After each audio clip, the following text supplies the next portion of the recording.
संतकबीरनगर जनपद में लंबे समय से ऐतिहासिक बखिरा झील को विकसित करने की उठ रही मांग को अब पूरी होने के आसार दिखाई देने लगे हैं।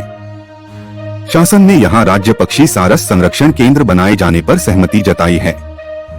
वहीं प्रशासन बखिरा झील को पर्यटन के क्षितिज पर चमकाने की कार्य योजना तैयार हो चुकी है। जिलाधिकारी महेंद्र सिंह तंवर ने वर्तमान एवं पूर्व जनप्रतिनिधियों के साथ कई चक्र बैठक कर करीब 200 करोड़ रुपए खर्च कर यहां विकास के विभिन्न कार्य कराए जाने की तैयारी कर चुके हैं। जनपद मुख्यालय से करीब 20 किलोमीटर उत्तर खलीलाबाद में हदावल मार्ग पर स्थित बखिरा कस्बा है। वहीं से 3 किलोमीटर पूर्वी भाग में 29 वर्ग किलोमीटर क्षेत्रफल में बखिरा झील फैली हुई है। झील को मोती झील के नाम से भी जाना जाता है। इसके किनारे बसे लगभग 3 दर्जन गांवों के मछुआरा समुदाय की आजीविका इसी झील पर आश्रित है।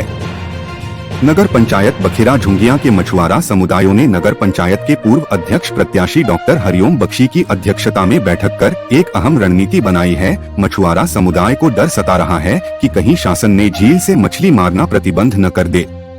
हम मछुआरा समुदायों को पुश्तैनी रोजगार से वंचित होने का डर सता रहा है। डॉ बख्शी ने वहां के लोगों को आश्वासन दिया कि आप लोगों की मांगे शासन स्तर तक पहुंचाई जाएगी और एक डेलीगेशन टीम द्वारा मुख्यमंत्री से मुलाकात कर मामले से अवगत कराया जाएगा। इस मौके पर सभासद भरथरी निषाद, प्रहलाद निषाद, भोला निषाद, दुर्बली निषाद, पन्नेलाल निषाद, दिनेश आदि लोग मौजूद रहे। बख्शी जी, आप आज झुंगिया में आए हैं और एक अहम बैठक हुई है, क्या कुछ निर्णय लिया गया इस पे? देखिए, यहाँ पर ये जो झुंगिया है ये निषाद बाहुल्य क्षेत्र है और जो इसकी भौगोलिक स्थिति है ये ताल के किनारे बसा हुआ गांव है। यहाँ पर जो ग्रामीण लोग हैं वो अपना जीवन यापन ये ताल के किनारे मछली मार करके और जैसे कमलगट्टा और जो विभिन्न चीज़ें ताल के किनारे होती हैं ये कई पुश्तों से ऐसा लोग करते आए हैं।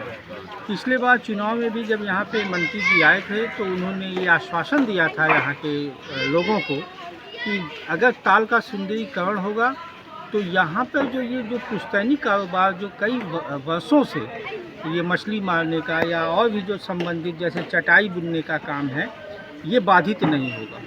लेकिन यहाँ के लोग सशंकित थे इस बात को लेकर के कि कहीं ऐसा ना हो कि सुंदरीकरण में ये व्यवसाय चला जाए। तो उसके संबंध में आज यहाँ मीटिंग हुई है और मीटिंग में ये डिसाइड किया गया है कि माननीय मुख्यमंत्री जी से समय मांगा जाएगा और यहाँ की जो समस्या है उसको लेकर के एक प्रतिनिधिमंडल उनसे मुलाकात करेगा। शासन अगर आप लोगों की मांगे नहीं माना तो क्या करेंगे आप लोग? नहीं, शासन ने कभी भी लोगों के मंशा के विपरीत कार्य ही नहीं किया है। हमारे मुख्यमंत्री जी जो हैं प्रदेश के वो हमेशा एक ऐसी नीति बनाते हैं कि जो है आम जनमानस को कोई क्षति न पहुँचे।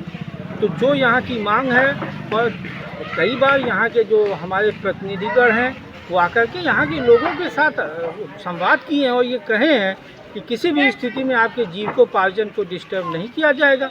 यदि यहाँ के लोग सशंकित हैं तो उसको बात करके माननीय मुख्यमंत्री जी से बातचीत करके और जो इनका संदेह है उसका समाधान। चाचा, आपका? प्रहलाद निषाद। किस मामले को लेकर आज यहाँ बैठक हुई है? यह ताल बनाच के ऊपर ताल बनाच को लेकर यहाँ बैठक हुई है। हम लोग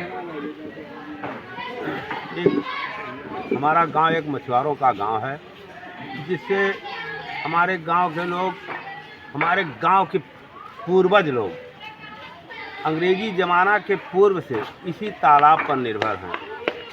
इनका काम है मछली पकड़ना, उससे अपना जीविकोपार्जन चलाना।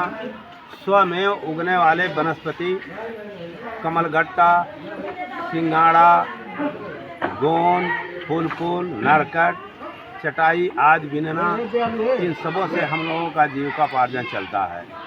और थोड़ा बहुत खेती भी है, उससे भी आप अपना जीविकोपार्जन चलाते हैं।